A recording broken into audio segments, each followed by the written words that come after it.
Good morning. कैसे हैं आप लोग? तो आज हम लोग एक बहुत ही इम्पोर्टेंट टॉपिक पे डिस्कस करने जा रहे हैं कि गलवान इशू क्या है। गलवान में जो संघर्ष हुआ और उससे उठते हुए कुछ भौतिक प्रश्नों के बारे में, कुछ यक्ष प्रश्नों के बारे में हम लोग आज का ये डिस्कशन करने जा रहे हैं। तो आइए देखते हैं इसके बारे में। ये बात है कि अभी अभी हम लोग सबको ही जानते हैं कि प्रधानमंत्री नरेंद्र मोदी ने विपक्ष के नेताओं से बातचीत में ये साफ किया है कि चीन के कब्जे में हमारी कोई भी चौकी, भूमि अथवा जवान उनके पास नहीं है। आप इस मैप में देख रहे होंगे कि ये हमारा लद्दाख, हिमाचल प्रदेश, उत्तराखंड, नेपाल, भूटान, अरुणाचल प्रदेश, ये सब सारे हैं। और 1914 में ये जो लाइन ऑफ एक्चुअल कंट्रोल है, ये मैकमोहन लाइन के नाम से जिसे हम जानते हैं। ये मैकमोहन जी एक ब्रिटिश नागरिक थे। ब्रिटिश के समय में, जिस समय हम लोग यहाँ पे ब्रिटिश के कैद में थे, मतलब प्रोविंस थे ब्रिटिशर्स के, तो उस समय इन्होंने इंडिया और चाइना के बीच में एक लाइन, एक सीमा का गठन किया था, जिससे कि ये मालूम चले कि भारत की सीमा कौन सी है और चीन की सीमा कौन सी है। तो यहाँ पे आप सेंट्रल सेक्टर देख रहे होंगे, ईस्टर्न सेक्टर देख रहे होंगे, अरुणाचल प्रदेश देख रहे हैं। इधर लद्दाख का हमारा एरिया है। इसी लद्दाख के पास हमारा जो गलवान वैली है, ये आप गलवान वैली देख रहे होंगे। इस मैप में आप बहुत ही अच्छे तरीके से आप देख रहे हैं कि ये जो पार्ट है ये चीन का है। इसे हम अक्साई चीन कहते हैं। ये भी अक्साई चीन जो है वो एक शुरुआत में भारत का ही भाग था, पर वो धीरे धीरे चीन के पास चला गया। तो इन्हीं सब प्रश्नों का आज हम एक जवाब देखते हैं। तो इसकी शुरुआत, इस सारी बातों को समझने के लिए हमें इतिहास के पन्नों को फिर से कुरेदना होगा। हमें इतिहास के पन्नों में फिर से जाना होगा। तो चलते हैं इतिहास में और जानते हैं इसके बारे में सच्चाई। कि देखिए, जहाँ तक बात है ना, कि आज तक यह तय नहीं हो सका है कि 1962 में चीन ने हम पे हमला किया था या हमारे तत्कालीन जो प्रधानमंत्री थे पंडित जवाहरलाल नेहरू, उन्होंने इस हकीकत को दरकिनार कर हुक्म दे डाला था कि चाइना ने से युद्ध हो गया हमारी, चलो चलकर चाइना से लड़ाई करो। सच जो भी हो, पर भारतीय सत्ता सदन का आधिकारिक बयान यही है कि चीन ने हमारी पीठ में खंजर घोंपा और उस युद्ध में हमारे जवान वीरता से लड़ते हुए परास्त हो गए थे।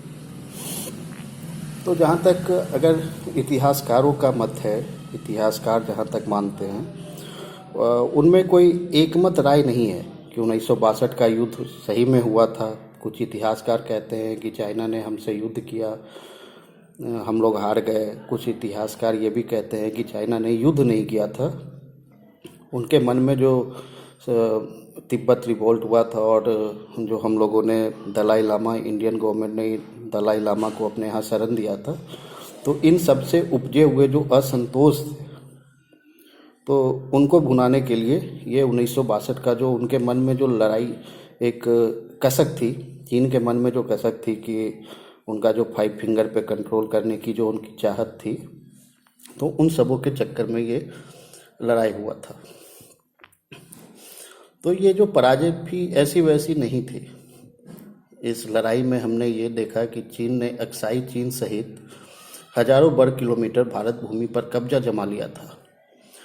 और उस समय हमारी संसद ने ये कसम खाई थी कि जब तक हम इस चीन, जो अक्साई चीन वाला आप जो एरिया देख रहे हैं, जब तक इस एरिया को अपने भाग में न मिला ले, तब तक हम लोग चैन से नहीं बैठेंगे। आज की नई पीढ़ी को शायद ही ये मालूम हो कि हमारी 38,000 वर्ग किलोमीटर ज़मीन आज भी चीन के कब्जे में है और हम लोग उसे आज तक नहीं ले पाए। 1962 और ये 2020, परसों की समय बीत गई, करीब 40, 20, 60, 58 साल का समय बीत गया, पर आज तक हम अक्साई चीन का जो एरिया है, जो हम 38,000 वर्ग किलोमीटर की जो ज़मीन है, वो आज भी हमारी चीन के कब्जे में है। इस युद्ध के 5 साल के बाद 1967 में, फिर 1975 में हुई खूनी झड़पों ने पूरे युद्ध की शक्ल भले ही अख्तियार न की हो, पर घावों की जमी पपड़ियाँ जरूर उघरती रही। यही वजह है कि जब अटल बिहारी वाजपेयी जनता पार्टी की हुकूमत में बहैसियत विदेश मंत्री बीजिंग गए थे, तब विपक्षी कांग्रेस और तमाम अखबारों ने उन्हें यह कसम याद दिलाई थी। कसम कौन सी? कि ये जो चीन ने जो हमारी एरिया कैप्चर की है, क्या आप उसे वापस ला पाओगे, या तो बातचीत से, क्योंकि कोई भी देश उस समय लड़ाई करना नहीं चाह रहा था। तो किसी भी समस्या का समाधान लड़ाई नहीं होता है, बातचीत से भी सुलह हो सकती है। लेकिन मामला जस का तस रह गया, कुछ नहीं हो पाया। मतलब उस समय के जो सत्ता थे, जो उस समय सत्ता में जो पार्टी थी,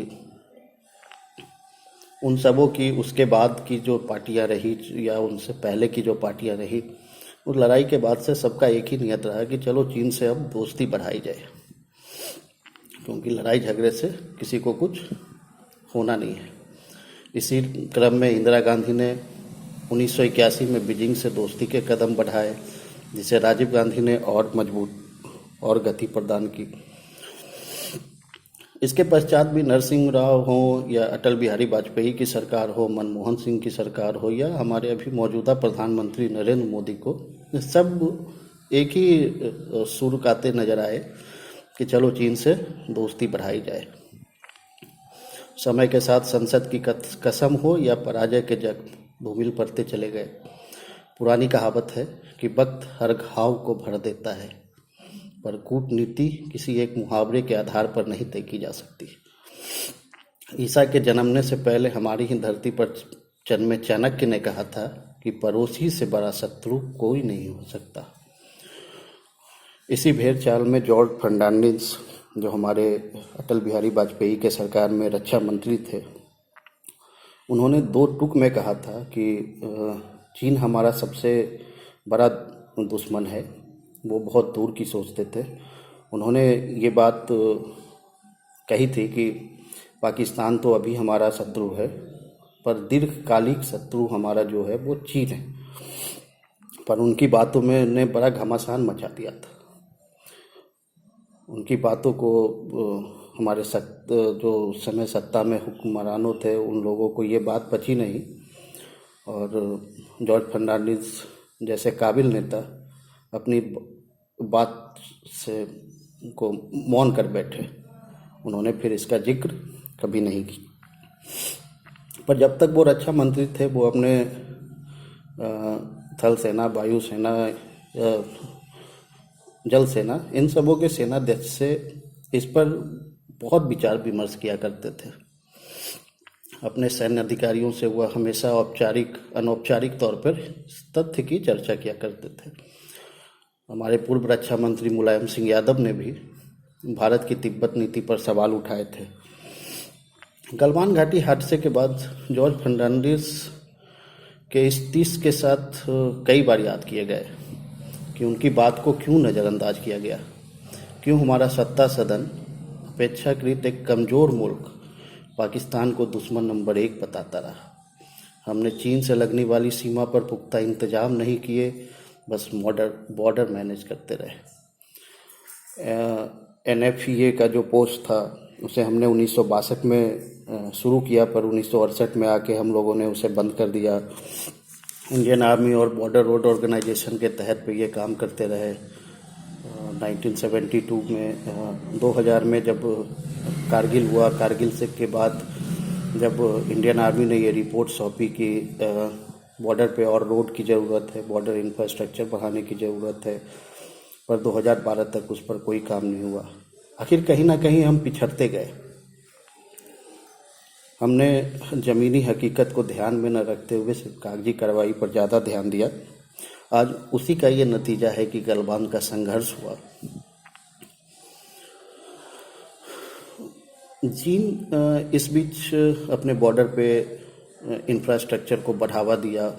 उसने वास्तविक नियंत्रण रेखा के काफ़ी नज़दीक सड़कें बनाई, रेल पटरियां बिछाई और फौज के लिए सभी जरूरी सरंजाम जुटाए। पर हम इस मुहिम में पिछड़ते चले गए और इसी का दुष्परिणाम आज हम भोग रहे हैं। साल 1999 में जब पाकिस्तान के सैनिक कारगिल में घुस आए तब भी तमाम सवाल खड़े हुए थे, पर गलवान घाटी की शहादतें गवाह है कि उसके बाद भी माकूल इंतजाम नहीं किए गए। इस लहत-लाली की दोषी वो भी हैं जो चीन जैसी समस्या का दोष नेहरू के माथे गढ़ मुक्ति पा लेना चाहते हैं। जॉर्ज फर्नांडिस और मुलायम सिंह कांग्रेस काबीना में मंत्री नहीं थे। खुद कांग्रेस भी महज आरोप लगाकर मुक्त नहीं हो सकती, क्योंकि सबसे लंबी हुकूमत का उसका अतीत जवाबदेही तय करता है, पर करे तो क्या करे। हमारी राजनीति हमेशा शतरंज के घोड़े की तरह ढाई कर चलने की आदी रही है। कारगिल के बाद के 20 साल इसकी मुनादी करते हैं। इस दौरान 10 साल एनडीए ने तो 10 साल कांग्रेस ने हुकूमत की। ध्यान दें, भारत ने आधिकारिक तौर पर अब तक 4 जंगें लड़ी हैं। हर एक की कहानियां हैं जो जनता के अनुत्तरित सवालों की अनदेखी कर गढ़ी गई और राजकोषों के दम पर आती जाती पीढ़ियों के मन में गहरे तक रोपी गई। सिर्फ भारत ही नहीं, समूची दुनिया की हुकूमतें यही करती आई है।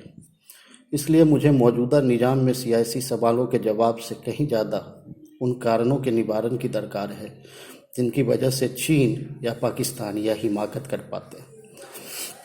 प्रधानमंत्री नरेंद्र मोदी जिस समय विपक्ष के नेताओं को विश्वास में लेने की कोशिश कर रहे थे, ठीक उसी वक्त जनरल बीपी मलिक से बातचीत के दौरान हमारे हिंदुस्तान के एक संपादक, जो मेन संपादक हैं, शशि शेखर ने जो जनरल बीपी से मलिक से बात की, उनके शब्दों को मैं कुछ यहाँ पे दोहरा रहा हूँ, क्योंकि वो जनरल ही होते हैं, वो आर्मी के जवान ही होते हैं जो कि ज़मीनी लाइन ऑफ कंट्रोल पे, लाइन ऑफ एक्चुअल कंट्रोल पे रहते हैं, ज़मीनी स्तर पे काम करते हैं। उन्हें वहाँ के बारे में इन हुक्मरानों से ज़्यादा नॉलेज होता है। तो उनकी जो उनके शब्दों को मैं यहाँ पे दोहरा रहा हूँ। जनरल बीपी मलिक ने वो कहा कि राष्ट्रीय सुरक्षा सबसे बड़ा मुद्दा होता है। यह बड़े दुख की बात है कि हमारी जो पॉलिटिकल पार्टियां हैं वे सार्वजनिक रूप से राष्ट्रीय सुरक्षा के मुद्दों पर एक दूसरे के ऊपर उंगली उठाती हैं। आपको सवाल उठाने हैं तो ज़रूर उठाइए, वह आपका हक है, लेकिन पब्लिकली तू मैं करने के बजाय मीटिंग में इस पर चर्चा करें तो बहुत अच्छा रहेगा। अगर हम वक्त रहते इन सब चीज़ों पर ध्यान देते, अगर आज जो आज हम काम कर रहे हैं, जो आज हम रोड बना रहे हैं, आज हमने सियाचिन ग्लेशियर पे ध्रुव हेलीकॉप्टर को उतारा, दौलत बेग ओल्डी पे हमने मिराज को उतारा, तो इन सब चीज़ों को अगर पहले से किया जाता तो इसका परिणाम कुछ और ही होता। आज हम गलवान जैसी समस्याओं से संघर्ष न करते रहते, आज चीन, नेपाल, पाकिस्तान हमारी ओर आंख न उठाता और इन सामरिक गतिविधियों का चुनौती का सामना करने के लिए हम बेहद तैयार होते। आज भले ही समय के उपरांत हम लोगों ने रोड बना ली। ये दौलत बेग ओल्डी आप जो देख रहे हैं, यहाँ पे हम लोगों ने, ये करीब 13,000 फीट की ऊंचाई पर है और यहाँ पे हमने आज समय की नज़ाकत समझते हुए हम लोगों ने यहाँ पे एक रनवे बना लिया। ये गलवान रिवर, हमने सियाचिन पे ध्रुव हेलीकॉप्टर उतार लिया। पर इन सब चीज़ों को काफ़ी पहले करना चाहिए था, समय से पहले करना चाहिए था, तो आज हमारे पास न डोकलाम होता, न हमारे पास गलवान वैली होती, हमारे सैनिक ऐसे ही शहीद नहीं होते। आज भी ये ज़रूरत है कि हमारे सैनिक, हमारे जो हुक्मरान हैं, हमारे जो सत्ता पे काबिज नेता हैं, उन्हें इस ओर ध्यान देना पड़ेगा। उन्हें ये सिर्फ कागजी कार्रवाई में उन्हें ये काम नहीं करना होगा, उन्हें हकीकत में धरातल पे इन सब चीज़ों को उतारना पड़ेगा। क्योंकि जैसे जैसे एक देश संपन्न ऐसे ही बनता है, एक देश को संपन्न बनने में उसके सेना के साथ साथ उनके नेताओं का भी पूर्ण योगदान होता है, उनके नौकरशाहों का भी पूर्ण योगदान होता है। जब तक हमारी सामरिक सुरक्षा मजबूत नहीं होगी, जब तक हमारे बॉर्डर मजबूत नहीं होंगे, तब तक हम किसी से जंग जीतने के काबिल नहीं रहेंगे। तो हमारी सुरक्षा पे जब तक सवाल उठते रहेंगे, भारत कभी भी विकसित देश नहीं बन सकता है। अंततः धीरे धीरे कुछ प्रोग्रेस होते गए। अब आप देख रहे होंगे कि हमने गलवान वैली में, हमने दौलत बेग ओल्डी में ऐसी सड़कें बना ली, दुर्गम पहाड़ियों पे ऐसी सड़कें बना ली, सेनाओं तक रसद पहुंचा जा सकता है। जो हमारी सीमा पे सुरक्षा में तैनात जो सैनिक हैं उनकी मदद की जा सकती है। इन सब चीज़ों से ही हम चीन का मुकाबला या पाकिस्तान का मुकाबला कर सकते हैं, हम अपनी सीमाओं की रक्षा कर सकते हैं। अंततः इन सबों का सार यही है कि अगर वक्त रहते इन सब चीज़ों पर ध्यान दिया जाता तो आज हम गलवान वैली और डोकलाम जैसे मुद्दों पर नहीं जूझ रहते और अपनी अर्थव्यवस्था को बनाने में रखते। भारत एक मैन्युफैक्चरिंग हब बनने की ओर अग्रसर रहता। भारत सोने की चिड़िया फिर से कहलाया जाता। धन्यवाद।